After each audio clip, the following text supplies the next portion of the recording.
म्हणायची वगैरे, पण मी जरा जेव्हा असं काही सांगायची वेळ यायला लागली तर मला विचारायचं आवडीची गायक कुठली, तर मला हे गायक आवडत आहेत म्हणणं कमी पण आहे काय असं मला वाटायला लागलं. मग काय आवडतं तुम्हाला?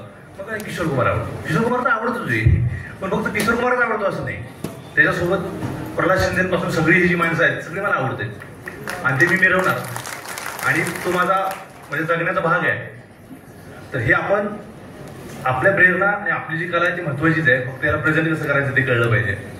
आणि मला म्हणजे शीतल ही जी आज म्हणजे मी जसं मगाशी म्हणालो की काही आपल्या आयुष्यात घडत असते, हस्तपणीच आलं की ऊर्जा आली, त्या माणसांना बघून काय सुंदर गातात, काय म्हणजे राडा करून टाकतात, जाळ आणि दूर एकत्र करतात ही माणसं. आणि यांना कोणी दुःखी म्हणायची काही गरज नाही, यांना कोणी मागायची काही गरज नाही. आपण आपल्या हक्काचे घ्यायचे, कोणाकडे भीक मागायची नाही, हक्काचं तुम्हाला मिळायला पाहिजे. आणि आपलं पण भान जरा आपल्याला नीट पाहिजे. आपले कलाकार पण गमतीशीर असतात काय काय, म्हणजे त्यांना अजिबात आगापिछा कळत नाही.